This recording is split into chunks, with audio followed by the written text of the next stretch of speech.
Our presentation today, OER Sustainable Scale-Up, Faculty Development as Key Strategy.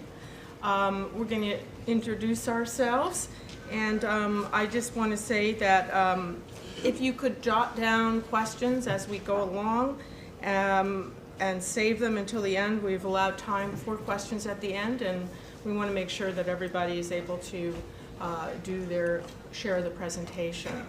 So, I'm Susan Coe, and I was here many years at CUNY School of Professional Studies, and I'm now actually at NYU School of Professional Studies. Sure. Hi, I'm Elena Zadko, and I'm the Director of Online Education at Lehman College. I'm Evelyn Duran. I'm a lecturer in languages for Spanish at Lehman College. I'm Kate Moss. I'm a lecturer in the School of Professional Studies and General Education. And I just want to mention that because we're going to be talking about a model workshop, faculty development workshop for faculty for OER that we did run as a pilot in June, and these two faculty were participants in that workshop, so first-hand testimony. Okay, so a little context and background.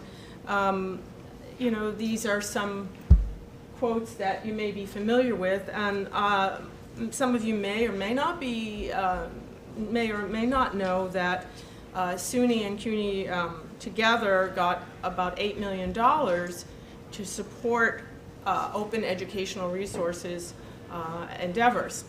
And so each system actually got $4 million.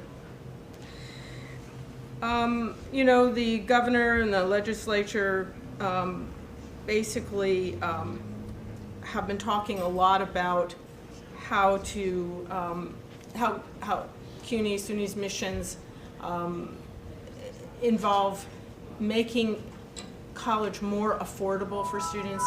And we know that beyond the tuition and some of the scholarship plans that they have now in both systems, the question of textbooks, the cost of textbooks has been a very big one. And I mean, it's an issue that has been important nationally, particularly I would say at public universities. And some of you attending maybe some of the other sessions on OER here today, or if you know a little bit about OER, might know that a large percentage of students report that they never even buy the textbook, and the main reason is because of cost. I won't even talk about the ones who say because the textbook is not really being used or used very lightly, you know, in the course, and it's irrelevant. But so you know, students have various strategies. Sometimes they're sharing, they're copying, whatever. But in many cases, students also will wait until they're not, you know, they're sure they're not going to drop the course. So for faculty, they're teaching, and they really can't be sure that students have read the major textbook or readings. So there's a student cost aspect, but there's also the, from the point of view of instruction and efficacy of instruction, if your students are coming without having read the main text on which you're basing your course, that's not a particularly conducive to good outcomes. So we piloted this workshop in June. Because it's really never a good time or the best time or a time that everybody can participate when you have faculty development training conducted face-to-face. What we did when I was with the Office of Faculty Development and Instructional Technology at CUNY SPS and Elena at Lehman College, we decided that we really should offer this faculty development online to make it more widely available and easier for people to access at their own pace. So this is a 2-week, it's a facilitated, that means there's a person or people leading it. It's not self-paced. I just want to differentiate between these, and I'll explain why. You could have something, you know, that's a tutorial online, and that's a good resource, but we wanted to have something where faculty could get feedback and talk with one another and be able to reflect on their experience, not just one afternoon, but over a period of a week. So, and I also want to say that this is a faculty development approach, and when I say this, we call this a faculty development strategy, is that it isn't just a question of information. Information about open educational resources, the issues, the concerns, those are important too. And there are actually a lot of great resources online already, some of them at CUNY in the libraries and various resources that are available now. So there's a lot of good information, but faculty development is basically a process. It's process-oriented. It's a process of learning, sharing, and hopefully, some sort of transformation, mini transformation. We don't have people turning into fairy dust, but we do have some transformation where people incorporate the experience. And by having it be a little bit extended over time, people have a little more time to absorb and make that experience their own.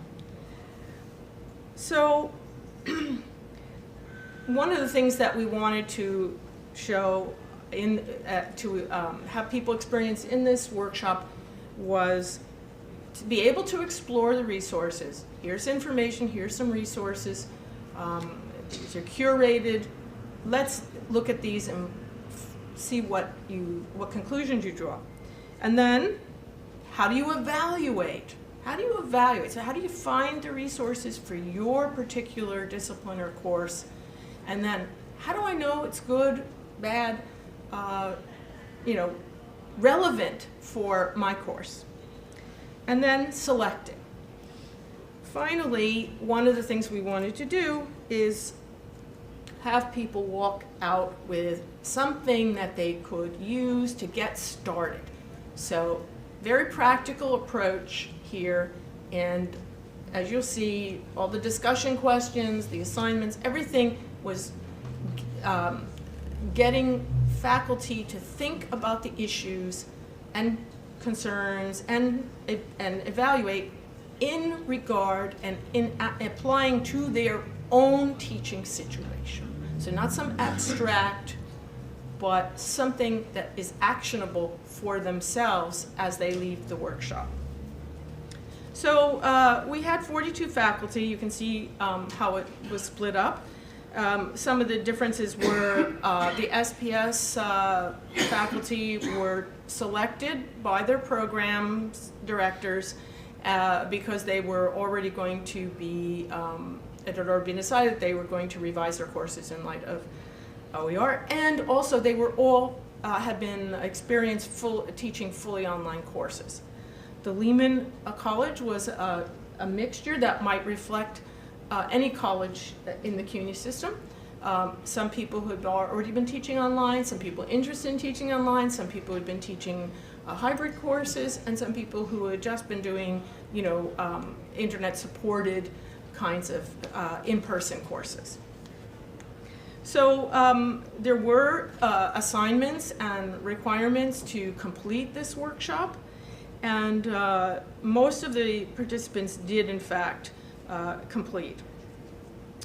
We, Elena and I were the main workshop developers. We also had a lot of assistance from others, including the Lehman Librarian, and we had instructional technology assistance as well. Thank you.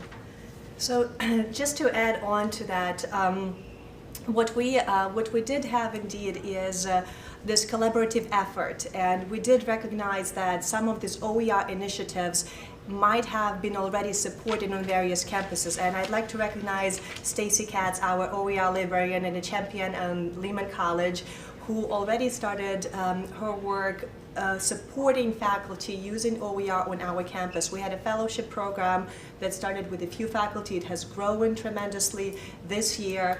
And so what's really important in this initiative is to make sure that you find your collaborators on your campuses, because you might see that OERs might be supported by the library, they might be supported by your Center for Teaching and Learning, they might be supported by the Office of Online Education. And what we have found in this collaboration, it's really important to ensure that you work in sync, because that makes your work stronger, and it also supports faculty on all various levels, where you're able to support the understanding of copyright, fair use, as well as teaching and learning, as well as provide those technological resources and support services that faculty need.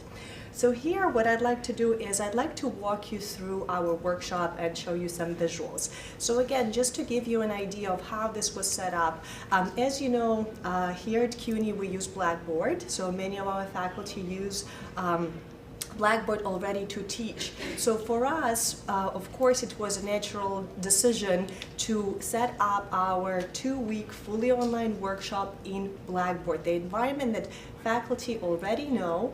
And what we tried to do in this workshop, and I see that some of you are taking pictures, we have a website that has all this information with screenshots, so we'll be able to get to that, and you could walk away with this workshop in your pocket.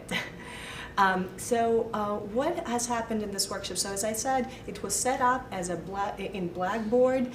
Anybody, if you come from another school that doesn't use Blackboard, you can also experiment with course sites where you could import this information. So when we set up this workshop, we set it up in 3 modules. And each module would last between 2 to 3 days. So what you see here on the slide, so each module, and we try to use the best practices when it comes to course design to ensure that our participants get to experience some of the student-centered approach to designing online courses. So in each of these modules, we started with learning outcomes. So faculty, when they came into the course site, they had this, sorry? Yes, that's right. Thank you. So when they went into the workshop, they started with an overview. So we provided an overview where we told faculty, well, here is how the workshop is set up. We have about 1 week of interactive conversation.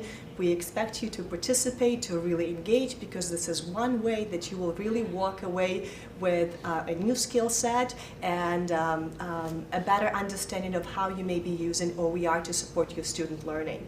So as you could see, as faculty were coming into this workshop, they get a better idea of what will be covered in this workshop. We can go to the next slide. So here's one of the modules, and as you could see, we start with definitions, categories, and types of use. So faculty who might be new to OER or who might already been using OER for a long time have shared with us even later that they learned really a lot, because that provided them a more comprehensive overview of what OER really stands for. And then in each of the modules, we had very specific activities for our faculty. So Susan earlier mentioned that there's tons of information out there on OER. What's really difficult is to help faculty think through in a student-centered and course design way on how they will take all of this information and implement it. So in Module 1, we provided them information.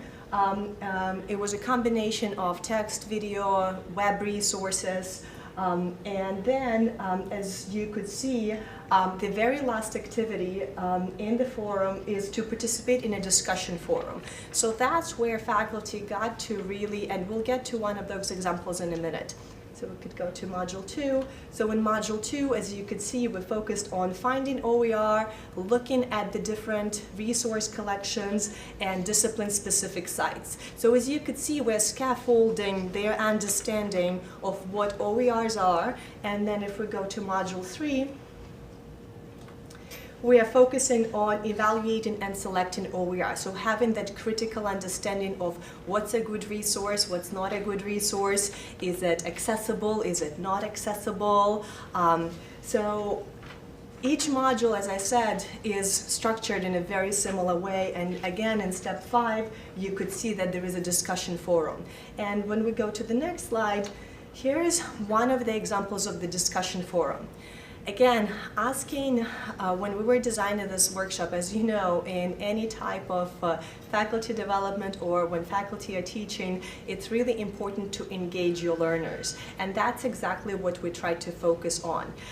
For many of the faculty at Lehman, this was a new experience to participate in a fully online workshop that lasted 2 weeks long. So we needed to make sure that the questions that we ask at the end of every module would really engage and would assist our faculty in preparing for their final project and to prepare them to integrate OER into their teaching. So as you could see, these are 3 questions that really have faculty think through the content that we were providing in Module 1, and we prompt them to select 2 of the 3. They didn't have to respond to all of the 3, and you could see those are fairly complex questions. So we're really asking them to think through and to really reflect on the information that they got from OER to see how it fits into their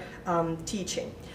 So on the next slide, so after they've participated in this facilitated 1-week 3-module structure, they get to work on the final project. So the final project, what we have here, this is the handout, it's a template.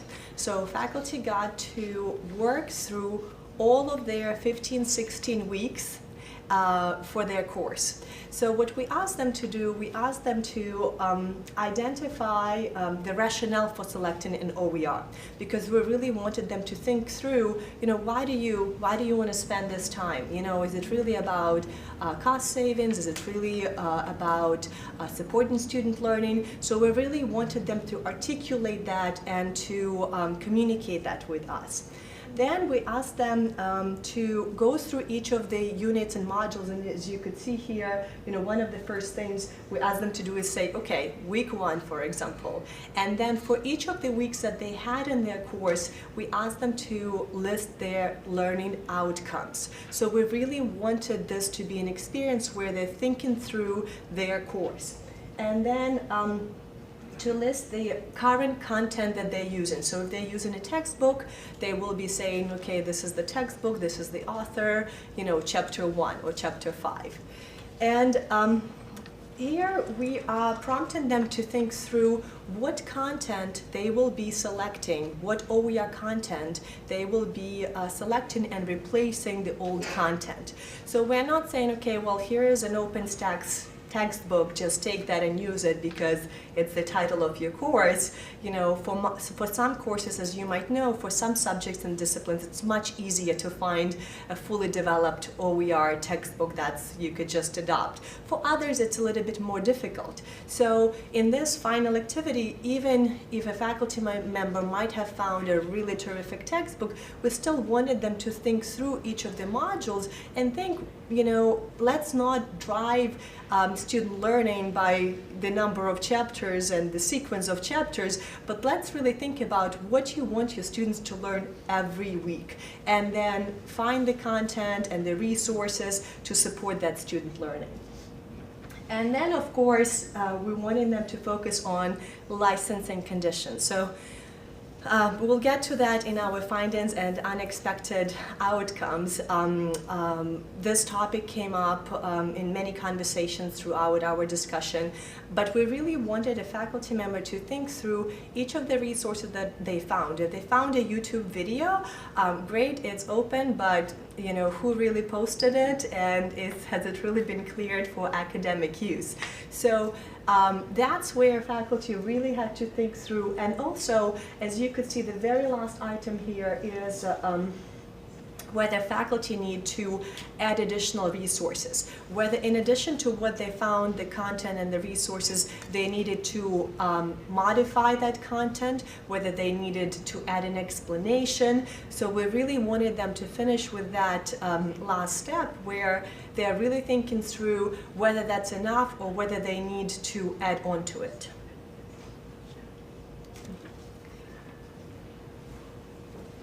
Yeah, I just want to give one example. So you might have a course and you found an open textbook which covered 9 out of the 10 major areas that you normally must cover and are reflected in the outcomes.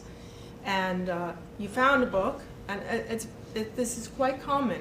It covers, 80% or 90%. What about the remaining 10 or 20%? It may be a great book for covering that, and then what do you do about that 10 or 20%? Maybe you need to have articles that you put on eReserve. Maybe there are some other, or maybe you might, as a faculty member, provide commentary of your own. So we wanted people to think about that. It's very hard to find things that exactly fit the way that you've laid out that course. But you can often find things that fit the course pretty closely. So some of the results, well, we had 42 faculty who completed, and we estimate it's about 7 hours on task to complete the workshop. Now that's an average. Some people took longer, some people would take less time. Some people who had never even taken an online workshop might have taken longer just because they're not used to accessing information and taking part in discussion. But about 7 hours, and the faculty were compensated if they did complete. And I know we both think this is really important. All these monies that have been given to support this effort, let's make sure that we adequately compensate faculty. So I think for the facilitator, so if you have somebody leading this workshop, and let's say you only have one, we would say you need at least one for up to 20 to 25 participants. And actually, we never intended to have more than 40 people in this workshop. It's just, it was a pilot, people got enthusiastic and kept asking us if we could take more people. Mm-hmm. And because we had the two of us plus additional support, people helping us, we felt that we could do that. But it makes for a very crowded discussion, so we don't recommend that. But it's good to know about the amount of time on task, for the facilitator. And a lot of this is facilitating discussion, but also giving feedback. So we feel that giving feedback on the final project, but also answering questions is extremely important. And again, this is an average, but I think it's a good idea to get a sense of if you're going to ask somebody to facilitate, what would be the workload.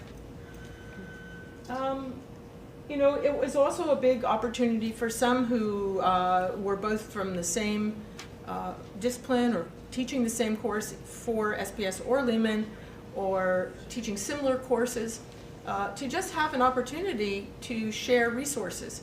And we found that people were spontaneously, where they would find the same resource maybe, and then they would be discussing, well, I don't know, this isn't so good, or how is it good, or what are the high points of this, and what are the shortcomings. So you had, just this marvelous opportunity. I think if you have people who are teaching the same course, it's a great idea to have them take the workshop together. And for those who were ready, who knew that they were going to have to start revising or creating new courses using OER, this final project gave them a draft plan, and they could go off and work on their own if that was the case, or with their program, or with instructional designers if they have them. So it's nice to come away with something that is actionable. And even for people who didn't end up using this particular plan, I think, and I hope the faculty will confirm this, the experience of thinking it through, the exercise of thinking it through, and thinking about your current course, what would you have to change, what would you have to replace, how would you have to reorganize. That in itself is a very worthwhile experience. So these are just some quotes from, we gave a little evaluation survey at the end, but also people spontaneously sent us emails with comments as well. And these were, I think, I was looking through them and wanted to choose two that would address the greater number of the comments were related to these two areas. And this was in response to an open-ended kind of question, you know, about what was the best part of this workshop. So, you know, just the greater exposure to OER concepts. Some people had not really had no knowledge of OER when they started this workshop. And how to find and evaluate. So this is foundational knowledge, right, that they felt that they would be able to continue to build on. And just this whole range that were presented. So I think that's reflected in it. What's most valuable was to learn the range of OER options. And then greater understanding of fair use and intellectual property, IP is intellectual property. So the whole terminology, the licensing, things that are in the public domain but are may be or may not be OER, and things that are available for free use. So we were puzzling how to call this, what to call this slide, but so unexpected or reconfirmed things that came out of this workshop. Well, we were really surprised about how much there was tremendous curiosity and questioning and concerns about the rules of fair use, of copyright, of general intellectual property. Faculty were not as aware as we thought they might be of these different gradations. And, you know, I mean, really, why should they be? It's actually really complicated. And faculty don't have an allegiance to pure OER, and I know this may be controversial with a few people. Pure OER meaning it's got to be OER, and it's got to be reusable and changeable. You know, you can have OER license which says you can reuse this, but you can't change it. You give attribution, but they don't want it changed. That's not pure. You know, pure OER is it's got to be completely malleable, and it's like plastic or silly putty or whatever. But you got to be able to make all the changes and even use it for commercial use. Okay, so pure OER is there's like no limits. Faculty really don't care that much about this issue. They are interested, God bless them, in doing the best for the students, in finding the best information, the highest quality information and readings. If it's not pure OER but it's free to use and they can use it and it fits into their course, they're happy. So we found that faculty were, if anything, kind of impatient with the idea that they couldn't adopt something. Going beyond that, they were interested in things that were free for students and faculty, but maybe not free for the university. So they were interested in knowing what subscriptions the university had, what materials. So if there were things on eReserve that were really high quality, and in particular there were a few faculty who said they couldn't find in OER some of the kinds of topics. They were only in peer-reviewed journals, and that's what they wanted to use. Or the video subscriptions that the university has, like Canopy. They wanted to be able to use those for the benefit of their students. So that's an important thing to keep in mind. I mean, especially if you are really trying to propagate the idea of the value of OER. So, you know, the number of faculty I already talked about. You know, we know that the collaborative efforts in each college are going to be important. So how you do this workshop. So this workshop is OER, and you can use it. But, you know, as Elena was earlier saying, making sure you know who's working with OER on your campus. It doesn't make sense to create a new silo and not involve the people who may be most knowledgeable about OER already. And yes, we found, we had asked faculty whether they were using textbooks or textbooks that had been, what would you say, recommended. And many were already not doing that for various concerns, either because they didn't feel it worked well with their course and their instructional methods, or sometimes because the only textbook available was so exorbitantly priced they really just couldn't condone making their students buy it.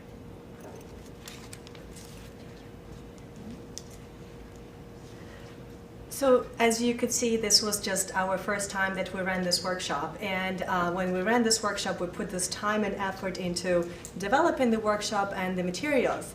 And we said, well, CUNY, SUNY, the whole world is excited about open education resources, making information freely available, high quality information freely available to students. And we said, well, we developed these resources, we developed this workshop, well, we should just give it away.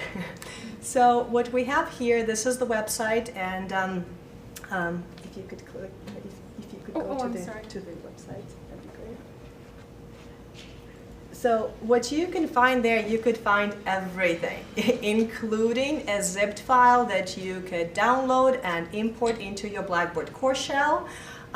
More than that, so what you could see, here's the homepage that describes why OER at CUNY, the workshop structure, the format, how it all got started, what to do next. It also provides the licensing conditions, so we're saying please, use this. It gives the recognition to who developed it. We adopted some of the resources came from the course that was developed by Lehman Library, so we given this recognition here as well. And then if you scroll all the way up and go to the next tab. So the next step is the preview, right? So some of you, I saw that you were taking pictures, so that gives you, before you download that zip file and play in Blackboard, you could also, so what you could see here, this is a preview of the 3 modules. It's also a preview of the final project and some of the details. So you could see this before you get that cat in the box. So under resources, as I mentioned, you could download everything. Starting from, we have put together a 2-page instructional guide. So let's say that you want to bring this workshop to your campus. We recommend that you start by reviewing that instructional guide. It talks about the format, the structure, how many facilitators, technology, step-by-step instructions, how to download the zip file, import it into your Blackboard course. So essentially, you could read that. We worked on putting that together, trying to make it comprehensive. And then you, of course, using the best practices in online learning and designing a course, we had a syllabus in this workshop. So here's a syllabus that we used in June. Here is your zip file that you could import. And then some of the other communication that we have put together, from invitation to register for the workshop to the registration form, where we're asking questions such as, are you teaching online? Have you had experience with OER? To our evaluation form, how we asked faculty who finished the workshop to evaluate their experience and provide the feedback, to the final project template. So everything is here. We invite you to look at this and play with this information. We hope that you find it useful. And on the very last tab, under workshop contacts, we have Susan and my information. If you have any questions, and if you click on our name, you could send us an email and we'll clarify anything. We wish you a happy journey with trying this out. And at this point, I'd like to invite our faculty participants who are here to share their journey with the OER workshop and their experience using OER in their teaching.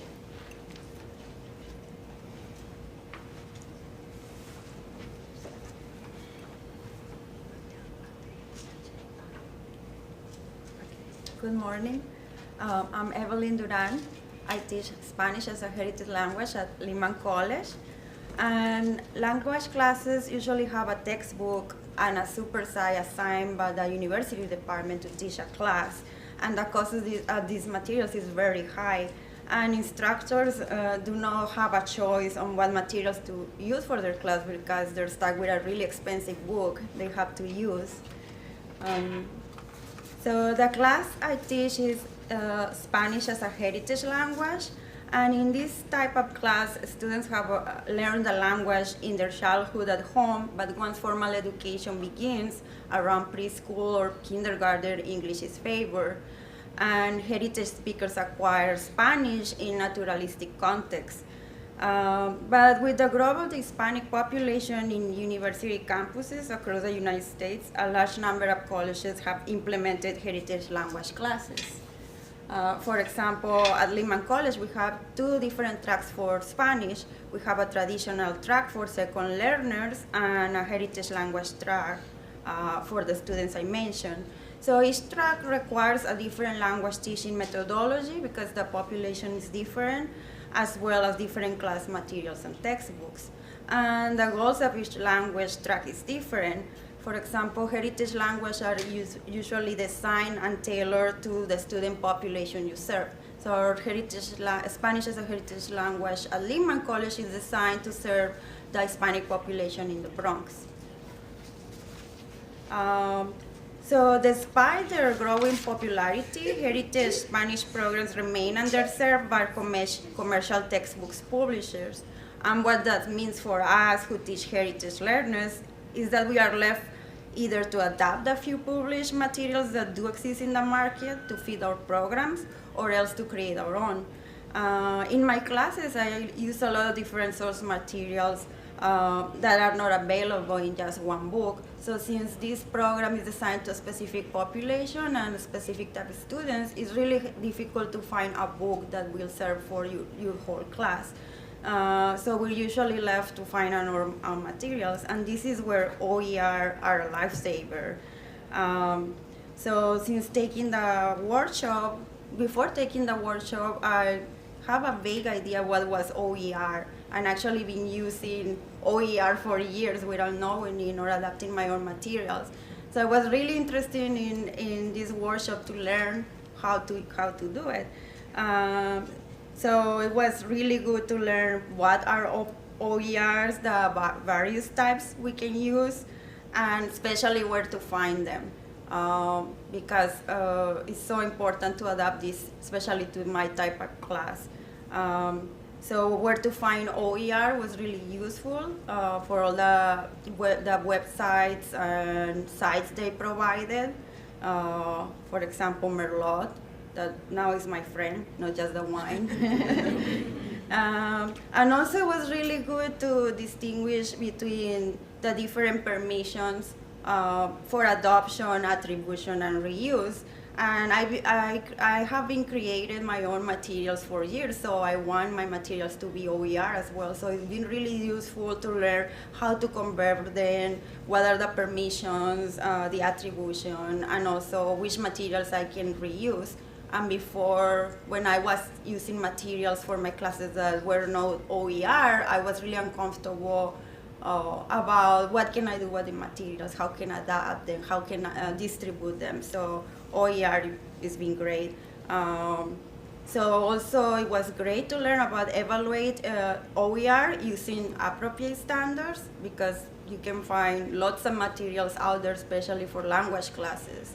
But which ones are good for classes, or which ones are like curated.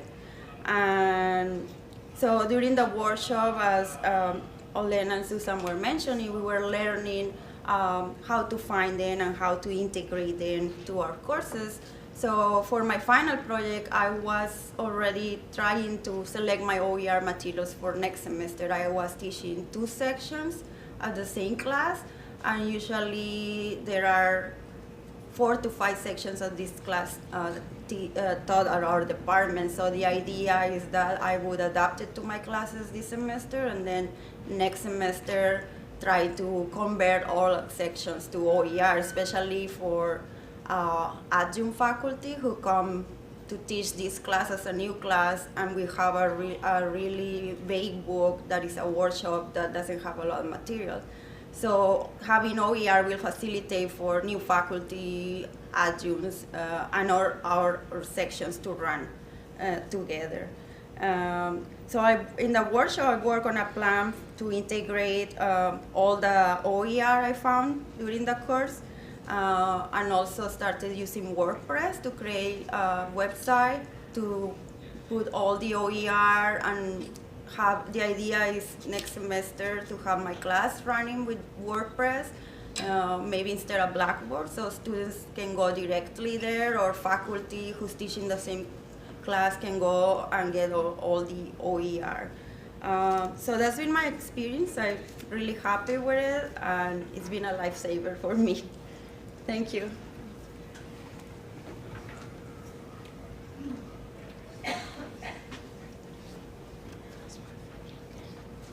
Hi, I'm Kate Moss, School of Professional Studies, and I was asked to join the workshop because I would be designing a pro seminar in liberal studies for our new bachelor's in liberal studies program, and I was going to be co-designing that with another faculty member. And basically, the Bales program is a Z degree, so students should be able to go through the entire bachelor's degree, or at least we're a transfer school, so the portion that they're with us without paying for any textbooks, which is quite incredible. So this course is the pro seminar, and it's intended to introduce students to three things, the three areas of liberal studies that they can focus on in their degree: ethics and quantitative reasoning, literature and communication, or history and global studies. And so they explore those areas, and they also plan their degree. And so they map out all of their courses, when they're going to take them, what they're going to take, what's going to, which transfer credits are going to cover which areas, and so on.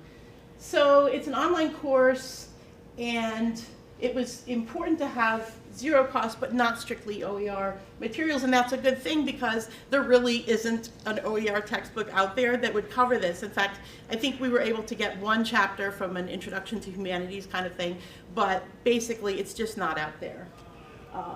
So I ended up making a whole list of things during the workshop and not using any of them. We had to start from scratch with a whole new idea. But we ended up using a chapter from an OER textbook, images licensed under Creative Commons, peer-reviewed articles which are available to the students through the library. Newman at Baruch is our library at SPS also. And so they were licensed for student use. They're free, but not OER, free to students. Filmed from Canopy, and instructor-created videos. So basically, I went into the workshop hoping to find an OER solution, a strictly OER solution. It wasn't there, and I had previous experience using zero-cost materials, but this gave me more experience in the range of things available, and I really appreciated the openness and creativity of the workshop in terms of, encouraging that sort of exploration and finding what is out there, because there are so many materials out there for use, but they may not be what you think you'd like to find when you first start looking. And that openness and creativity from the workshop designers and from the other participants empowers faculty to really find what they need to make their course wonderful for students. Thank you. Thank you, Kate. So this is the time to open this floor for questions. We're here for you. We have a few minutes, so. I kind of look at the textbook publishers as like the dark side of the force. That even though you think you beat them in movie number 1, by movie number 4 they're back. What has been the response by our textbook community dealing with OERs? Is there any kind of activity going on that can hurt the effort? Yeah, I'll take that one. Well, I think it's varied. Some of the publishers have actually started creating OER material, or they are starting to allow their authors to create some subset of the material as and make it available as OER. So I think some of the publishers are trying to kind of compromise, you know, on this. I haven't noticed that the prices of textbooks are going down in response, but you know, maybe that will happen. But so I think it really varies a great deal, and you know, there are some publishers I think who are in particular fields where there isn't a lot of competition perhaps. And also, I mean, to be fair, there are certain kinds of subject matter, and we're talking here about nationally, you know, not necessarily in CUNY, but that you know, are very costly to produce because they may have kinds of materials that are not that easily acquired, may require more than just text, and so I think, you know, I think it's a mixed bag in terms of the response. Do we have any publishers in the room? No. Okay. So I think what you might notice that there's a lot more collaboration that's happening, right? Because when we got this $4 million here at CUNY, and then you know, SUNY got the money, they've been working on OERs. It hasn't been just the United States that has been working on OERs. And so what you could see probably now is that there are a lot more this you know, international collaborations. Canada, US, Australia, UK, working together on projects where there are foundations that are funding this creation of OER, because of course, as you know, one of the major important things that we need to pay attention to is the quality of these OERs, right? Everybody talks about that. So again, you know, there's resources that become available to create high quality resources to then be shared with the whole world. So that's what I think we're noticing. Oh, I want to mention one more thing. So one thing that some of the faculty noticed when they were searching for OER, so a book might be fairly recent, but if there's a new edition available, some of the publishers are making that old edition available, or a portion of it, as an OER. And you'll see that then, you know, and this is why you have to really check, because if you are teaching a subject where the fact that there's a new version and it's slightly different than the old version, that may not matter to you. There are other subjects where the currency of the information is vital. So that's one thing you have to look at to see, is there an OER version, and is there another version that is for sale? And if so, why is that? And it's usually because it's a new edition. Other questions? So I'm interested in how you recruited faculty to become part of this workshop. Was there any kind of campaign to raise awareness of what OERs were? Do you think the campus knew about this before? And what got you ladies interested in it? Did you know what they were before you heard about this workshop being offered? Well, we started getting like emails about about this workshop possibly be offered in the summer, and the initiative they were working on it. So there was a lot of outreach through email, and then a lot of faculty that was interested in participating in the workshop, they have like also they will be available in the summer when a lot of people have more time. So I think what happened on our campus, Stacy Katz here in the audience from our library, who has been communicating with our campus.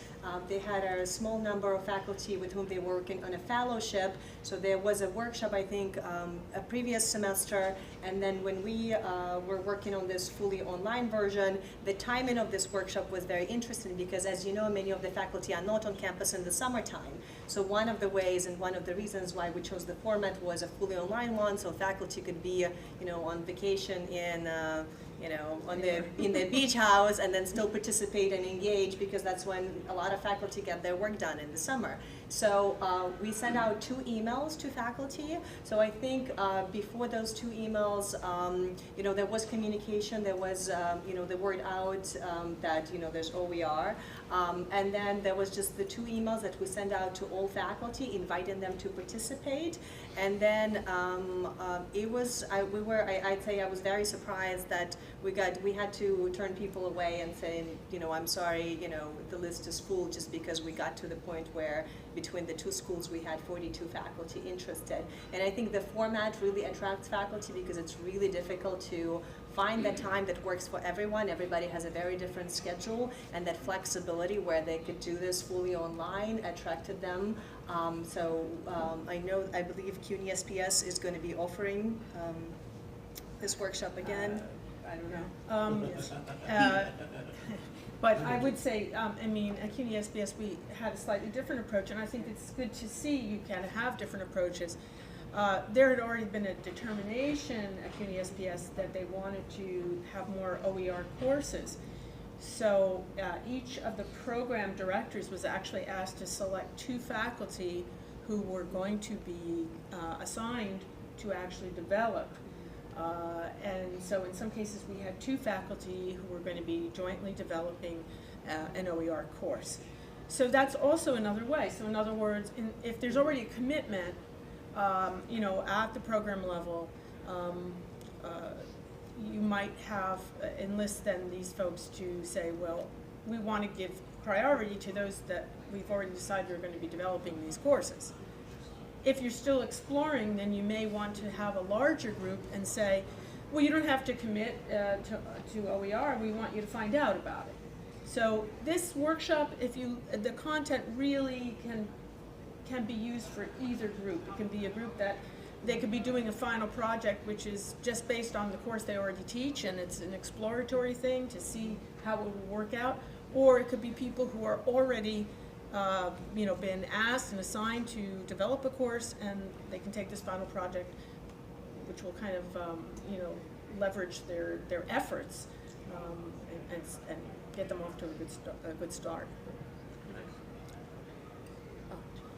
In my experience, compensation for faculty is usually a very complicated and difficult issue because you can't always, sometimes you have lots of money and you can't actually pay anybody that money that you want to pay them.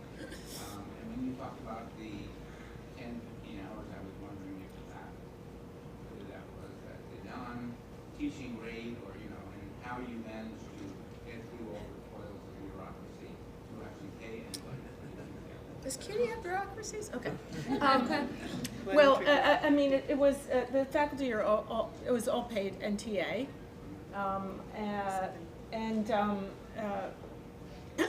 because Elena and I were staff, we didn't get any pay, so we were just trying to be honest about the time involved. That if you were going to have a faculty member, teach this workshop, what would be the time commitment?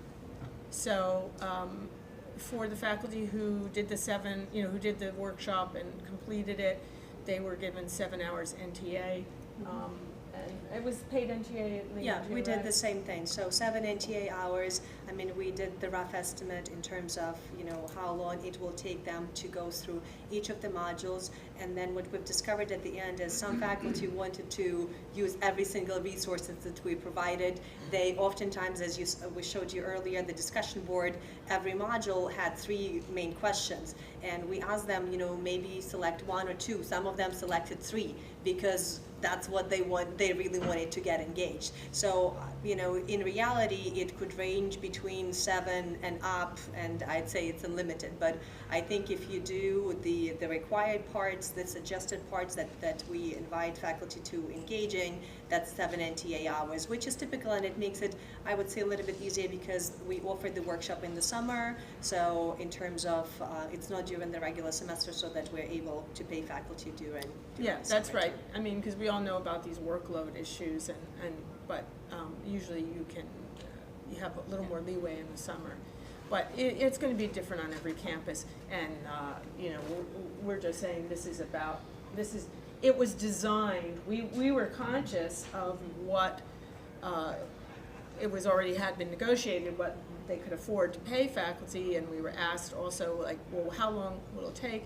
So we purposely created a workshop that would have about an average of 7 hours on task. And overall, yes, it's about the time when you could create the momentum in the fully online workshop. So if it's a 2-week workshop, you know, the first week was really that facilitated discussion, and then they had 5 days to work on their final project. There was no discussion, so the facilitation was over. So in terms of That's right. you really need to create the momentum, you really need to engage the faculty, you really start to reflect and really go have that deep dive into the OER, and then they had that, you know, time to work through their every single module, and then work on their course to curate those resources. So I think, you know, in terms of the time, if you try to spread it, you know, make it longer, you know, I think there's this perfect match between how much time faculty could really be excited about something. So we figured in the summertime, 2 weeks is a perfect time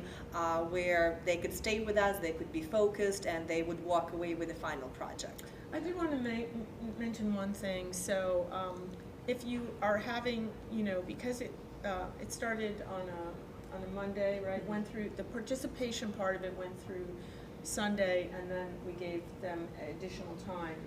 And that didn't mean that all faculty had to participate on Saturday or Sunday. Some finished everything up by Friday, but it gave faculty more time if they wanted to. But so whoever is facilitating it, I think it is important. You need to have that commitment that they are going to do some of their hours on the weekend, because otherwise you might as well cut it short.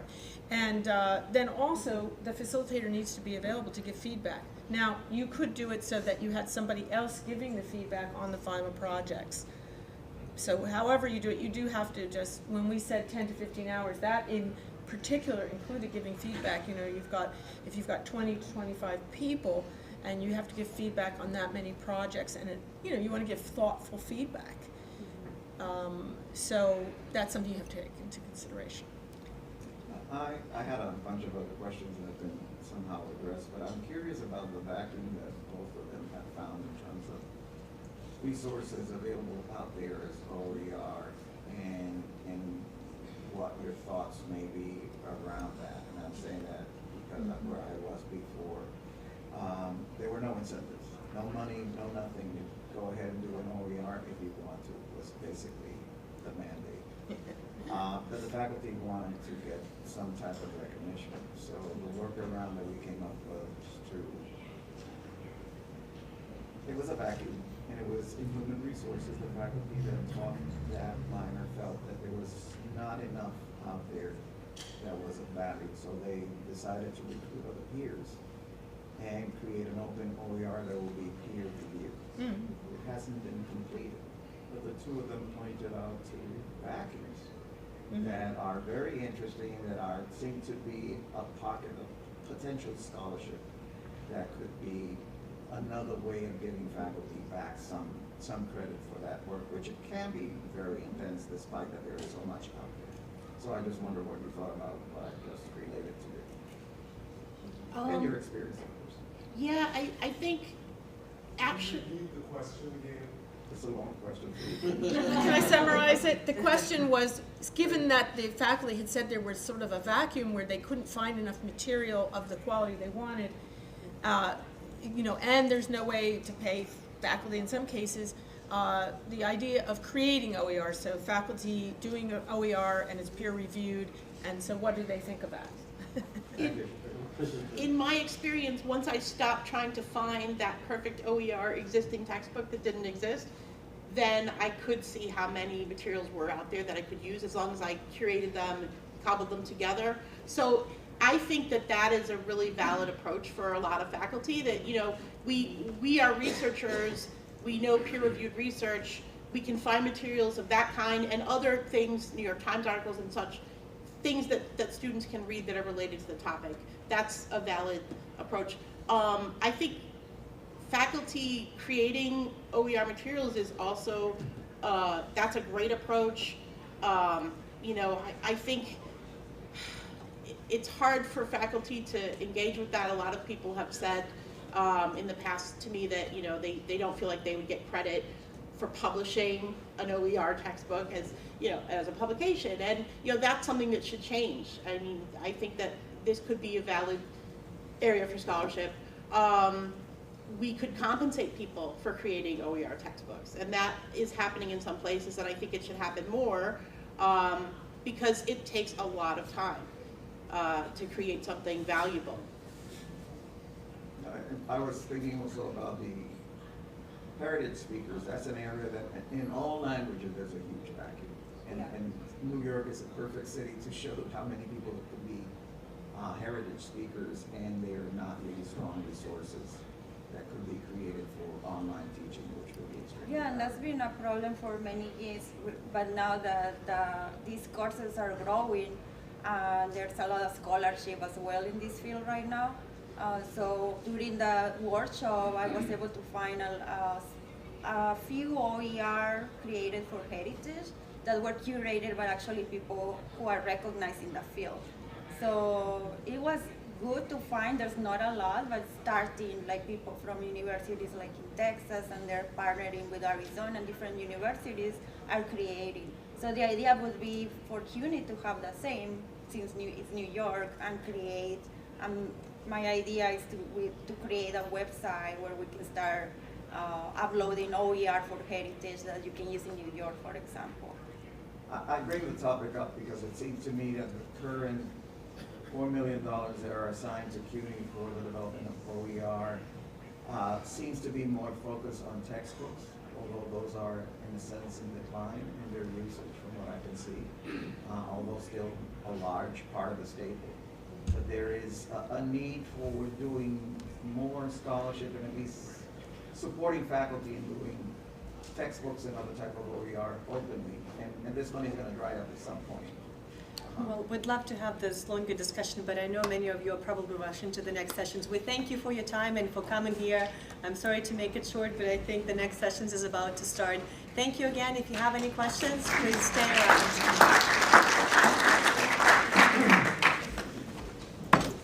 Thanks to both of you for coming.